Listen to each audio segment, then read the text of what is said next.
안녕하세요. 저는 3강 마이크와 소리의 이해 강좌를 맡게 된 간사 석지수입니다. 반갑습니다. 강의에 앞서 목차를 간단히 설명해 드리자면 첫 번째로는 보컬 마이크의 종류에 대해서, 두 번째로는 다이나믹 마이크와 케이블에 대해서, 세 번째로는 실제 마이크 연결에 대해서, 네 번째로는 모니터를 체크하는 것에 대해서, 그리고 마지막은 모니터 듣고 주문하는 것까지에 대해서 설명을 드릴 건데요. 이런 내용들을 얘기할 때 이 얘기가 좀 어렵지 않을까, 좀 그렇게 두려워하실 수도 있는데 두려워하지 마시고 생각보다 어렵지 않으니까 편하게 들어주시면 감사하겠습니다. 첫 번째로는 보컬 마이크의 종류에 대해서 설명을 드릴 건데요. 마이크의 종류는 정말 다양해요. 오늘 주로 다뤄볼 이 다이나믹 마이크 말고도 콘덴서 마이크, 핀 마이크, USB 마이크, 리본 마이크 등등 정말 다양한데요. 지금은 가장 보편적으로 크게 구분되는 사용되는 두 가지 마이크에 대해서 설명을 드릴 건데, 다이나믹 마이크와 콘덴서 마이크에 대해서 잠깐 짚고 넘어갈 거예요. 근데 첫 번째로는 이제 다이나믹 마이크에 대해서 설명을 드리겠습니다. 일단 우리 주위에서 흔히 볼 수 있는 소위 노래방 마이크와 같은 형태의 마이크가 바로 이 다이나믹 마이크인데요. 이 다이나믹 마이크의 특성을 알아보자면 첫 번째로는 내구성이 좋다라는 특성을 갖고 있어요. 온도와 습도 변화 또는 충격에 비교적 다른 마이크에 비해서 강하고 튼튼해서 편하게 다룰 수 있는 특성이 있습니다. 장점이 될 수 있겠죠? 두 번째로는 주변 소음에 강하다는 점, 이게 특성이 될 수 있는데요. 다이나믹 마이크는 비교적 수음력이 약해서 가까이 와야지만 소리가 마이크에 잘 들어갑니다. 그래서 찬양 집회 때나 기도회 때 회중들이 크게 노래를 하거나 통성 기도를 하고 있는 상황이더라도 다이나믹 마이크를 입에 대고 부르고 있는 사람의 가장 가까운 그 사람의 목소리만 캐치하게 되는데요. 라이브 환경에서는 이것이 다이나믹 마이크의 장점이 될 수 있겠습니다. 이런 특성이 있고요. 마지막으로는 수음력과 범위가 상대적으로 낮다는 특성이 있습니다. 장점일 수 있겠지만 음원 녹음이나 미세한 보컬의 호흡과 자세한 표현까지 담아내야 할 때는 다이나믹 마이크의 수음력이 약하고 그 범위도 넓지 않기 때문에 자세한 표현에 취약하다라고 할 수도 있겠습니다. 그래서 녹음실에서 쓰이기보다는 라이브 공연 환경에서 시끄러운 곳에서도 잘 캐치할 수 있는 그런 환경에서 많이 쓰인다고 알아두시면 좋을 것 같습니다. 보시는 것처럼 쓰이는 곳이 공연, 행사, 라이브 환경, 노래방, 그리고 또 저희 같은 경우는 합주, 예배 때 싱어들, 마이크, 또 그런 것들도 다 다이나믹 마이크라고 알아두시면 좋을 것 같아요. 다음은 콘덴서 마이크인데요. 콘덴서 마이크는 이미지로도 보시는 것과 같이 뭔가 녹음실에서 많이 보셨던 것 같은 비주얼이죠. 그래서 녹음실에서 보통 많이 볼 수 있는 마이크가 콘덴서 마이크입니다. 특성을 또 알아보자면 첫 번째로는 수음 범위가 넓다는 특성이 있어요. 마이크에 굳이 가까이 있지 않아도 수음이 잘 되어서 녹음할 때 안 들릴까 봐 일부러 크게 내거나 할 필요가 없다는 것이 특성인데요. 그래서 그런 것들이 사실 녹음할 때 장점이 될 수 있습니다. 막 고래고래 노래방에서처럼 뭔가 목소리가 잘 들어가기 위해서는 소리를 크게 내야겠지라고 생각하실 수 있는데, 이 콘덴서 마이크는 그렇지 않아도 충분히 목소리가 잘 들어가기 때문에 그래서 그런 것들이 장점이 될 수 있겠습니다. 두 번째로는 감도가 높다는 특성이 있습니다. 감도가 높아서 고음역대의 소리를 내는 악기와 멀리서 전체적인 소리를 내는 악기들, 오케스트라와 같은 악기들, 또 주파수 범위가 넓어서 그런 부드러운 소리를 제공한다는 것, 이 모든 것이 다 감도가 높아서 제공되는 특성인데요. 그래서 섬세한 소리에 굉장히 적합하다라고 할 수 있는 마이크가 콘덴서 마이크예요. 그래서 녹음에 또 이 또한 적합한 특성이 될 수 있겠죠. 그리고 세 번째로는 별도의 전원 공급 장치가 필요하다는 특성인데요. 콘덴서 마이크는 이 마이크 혼자서 쓸 수 없고 별도로 전원 공급, 팬텀 파워라고 하는데요. 이것이 있어야만 콘덴서 마이크가 작동을 하기 때문에 사용하려면 팬텀 파워를 작동시킬 수 있는 중간 역할을 하는 오디오 인터페이스나 콘솔 같은 장치들이 꼭 필요한데 일부 저가의 기계들은 팬텀 파워를 제공하지 않는 그런 기계들도 있기 때문에 이 팬텀 파워를 작동시켜서 콘덴서 마이크와 연결시킬 수 있는 이 별도의 중간 장치가 있어야만 사용이 가능하다라는 것을 알아두시면 좋을 것 같습니다. 그래서 이 콘덴서 마이크가 쓰이는 곳은 스튜디오, 라디오 방송, 전문적인 고품질 녹음 등에 쓰인다고 할 수 있겠습니다. 이렇게 가장 대표적인 두 가지 마이크에 대해서 알아보았는데요. 이제 우리가 주로 다룰 것은 합주 때도 그렇고 우리가 예배당에서 찬양을 하면서 사용하는 이 다이나믹 마이크인데요. 이 다이나믹 마이크인데요. 이번에는 다이나믹 마이크의 외관과 마이크를 쓰려면 필요한 케이블에 대해서 잠깐 짚고 넘어가겠습니다. 실물로 설명을 해드리겠습니다. 먼저 다이나믹 마이크의 외관을 보시면 막대 사탕 같이 생겼죠. 우리가 먹는 이 사탕의 부분, 막대 사탕 같이 생겼다 하면 이 사탕의 부분이 머리 부분인데요. 통칭 헤드라고 많이 불려요. 그래서 헤드 부분, 그리고 손잡이 부분은 바디, 그냥 몸통, 몸통이라고 아시면 될 것 같아요. 그래서 헤드, 바디, 손잡이 부분이 바디, 이 사탕 같은 부분이 헤드라고 알아두시면 좋을 것 같아요. 그래서 이 다이나믹 마이크가 무선이 아니라면 우리가 믹서나 콘솔, 이런 장치들과 마이크를 연결할 수 있는 케이블 선, 이 중간 다리 역할을 하는 선이 꼭 필요한데요. 이때 쓰이는 케이블을 XLR 케이블, 통칭 캐논잭이라고 많이 얘기를 합니다. 한번 보여드릴게요.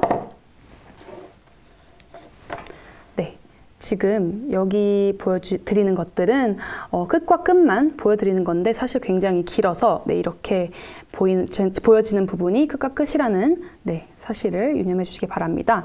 이렇게 보시면은 지금 끝과 끝이 다르게 생겼어요. 똑같지가 않아요. 그래서 한쪽은 믹서에 꽂기 위해 핀이 튀어나온 부분이 있고요. 반대쪽은 마이크에 연결하기 위해 들어간 부분이 있어요. 그래서 믹서를 꽂는 쪽이 수이고 마이크를 꽂는 쪽이 암. 그래서 이렇게 암수 구분을 하시면 되겠습니다. 그리고 우리가 무선 마이크를 본당에서 사용할 경우 무선 마이크가 신호를 보내서 위에 있는 음향팀이 만지는 기계, 콘솔, 그런 기계들과 송수신이 되는데요. 보통 그 송수신하는 부분이 마이크의 꼬리 쪽, 끝 쪽이라서 그 부분을 웬만하면 이렇게 잡아서 신호를 막지 않는 게 바람직하다고 할 수 있겠습니다. 그래서 바디 쪽을 잡는 게 바람직할 것 같습니다. 그래서 꼭 이 부분 유념해 주시고요. 그리고 무선 마이크를 사용할 때 하울링이라는 현상이 있어요. 하울링이라는 현상은 스피커에서 나온 소리가 또 마이크로 들어오고 이런 것이 계속해서 반복되면서 일어나는 현상을 피드백 현상이라고 하는데 이 현상 때문에 이 하울링이라는 것이 일어나게 됩니다. 그래서 보통 노래하다가 막 삥 하고 귀가 찢어질 것 같은 경험 다들 한 번씩 해본 적 있으실 텐데요. 그게 바로 하울링입니다. 이것은 아까 설명드린 피드백 현상 때문에 일어난다고 알고 계시면 될 것 같고요.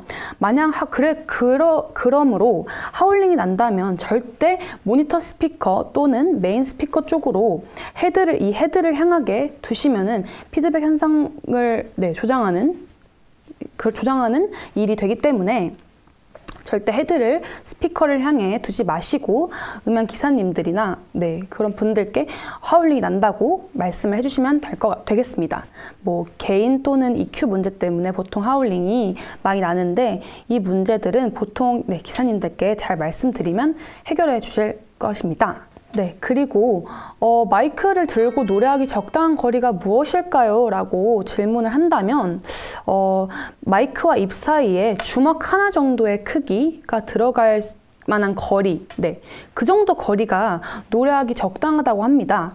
너무 붙으면 소리가 납작해지고 소리가 먹먹해지고 수음이 오히려 잘 안 되고 너무 떨어지면 또 수음이 잘 안 들어가기 때문에 가장 노래하기 적당한 거리는 주먹 하나 정도 네, 그 크기 정도, 그 거리 정도를 두고 노래를 하신다고 생각하시면 될 것 같습니다. 네. 그리고 다음으로는 실제 마이크 연결이 어떻게 이루어지는지 그 과정에 대해서 간단하게 설명할 텐데요. 첫 번째로는 합주실에서 사용하는 마이크 연결. 그 과정은 어떤 것일까라고 한다면 합주실에서는 유선 마이크를 케이블에 꽂고 믹서의 반대쪽을 연결해서 그 신호가 스피커를 통해서 송출된다. 이게 그 과정이라고 할 수 있겠고요. 그래서 믹서에서 볼륨 조절 및 EQ, 음역대 조정, 네, 리버브 등을 조정을 한다고 알아두시면 좋을 것 같습니다. 네, 그리고 다음으로는 본당에서 사용하는 무선 마이크 연결의 과정은 무선 마이크에서 보내는 전기 신호가 믹서에서 받아져서 스피커로 송출된다. 네, 이 과정을 거친다라고 알아두시면 좋을 것 같고요. 네, 아까 말했듯이 그래서 이 무선 마이크가 신호를 보내기 때문에 그 마이크를 잡을 때 송수신 되는 부분, 끝부분을 잡지 않기로 네, 우리가 생각을 하고 기억을 해주시면 될 것 같습니다. 네, 다음으로는 모니터 체크 부분에 대해서 설명을 드릴 건데요. 네, 우리가 리허설할 때 모니터를 체크하는데 생각보다 모니터의 역할이 중요하다는 거를 느끼신 적이 있으실 거예요. 네, 메인 스피커에선 괜찮은데 모니터 스피커에서 내 목소리가 잘 안 들리거나 좀 이상하면 내가 소리를 더 크게 내거나 뭐 괜찮게 내려고 하기 위해서 좀 무리하다가 다른 보컬과 밴드분들과의 밸런스가 무너질 수도 있고 음정 박자가 잘 안 맞을 때도 있습니다. 그래서 그런 것들을 맞추기 위해서 굉장히 중요한 역할을 하는 것이 이 모니터를 체크하는 것인데요. 네, 보통 음향 기사님들이 잘 맞춰주시지만 모니터에 있어서 부족한 게 있거나 바라는 게 있을 시 개인적으로 주문을 네, 해야 한다고 네, 알아두시면 좋을 것 같습니다. 그래서 그 어떤 것이 기준이 되느냐, 그런 모니터를 체크할 때 어떤 기준으로 체크를 해야 하느냐라고 질문을 하신다면 보컬 볼륨, 작고 크고 작은 것, 내가 좀 목소리가 작은가, 큰가 이것과 톤 및 음역, 내가 지금 소리가 좀 쨍하다, 되게 위에 있는 소리만 난다, 아니면 되게 먹먹하다, 되게 아래 소리만 난다, 이런 것들에 대해서 느끼시는 것들에 대해서 말하시면 될 것 같고, 리버브, 너무 울리거나 너무 드라이하거나 너무 소리가 너무 뚝뚝 끊기고 너무 네, 건조한 느낌이 든다거나 너무 반대로 너무 울리는 느낌이 든다거나 네, 그런 것들을 본인이 캐치를 하시면 될 것 같고, 본인의 보컬과 다른 싱어들의 보컬 또 더 나아가서 밴드 반주와의 이 밸런스까지 맞추는 것이 모니터를 잘 체크하는 기준이 된다고 네, 할 수 있겠습니다. 네. 그래서 우리가 이런 기준들을 가지고 모니터를 듣고 이제 주문하기까지 네, 설명을 하고 마칠 텐데요. 네, 그래서 사실 모니터를 듣는 것도 사실 특별하게 전문성이 있어야 더 잘 듣고 뭐 이런 것이라기보다는 음악하는 사람이 아니더라도 통상적으로 네, 대체로 누구나 느낄 수 있는 부분을 듣는 것이라서 내가 느끼는 게 맞는지 아닌지 긴가민가 할 때는 대부분 본인이 느낀 게 맞을 확률이 크거든요. 그래서 본인을 좀 믿으시고 잘 모니터를 네, 체크를 하시면 될 것 같습니다. 그래서 우리가 통상적으로 누구나 느낄 수 있는 그 느낌, 네, 그거를 어떻게 주문해야 하는가에 대해서 질문을 하신다면 볼륨, 아까 얘기했던 것처럼 너무 작거나 클 시 때에 따라 다르게 주문하시면 될 것 같고요. 먹먹한 느낌이 드는 경우가 굉장히 비일비재하거든요. 그럴 때는 하이로 올려달라고 말하거나 또는 게인을 올려달라고 말할 수도 있어요. 그래서 이 둘 중 하나가 해소가 되면 좀 괜찮아지는, 네, 보통 괜찮아지게 됩니다. 네, 그 쨍한 느낌이 든다. 그러면 하이 고음역대를 깎아달라고 네, 부탁을 드리면은 그게 잘 깎아주실 거고요.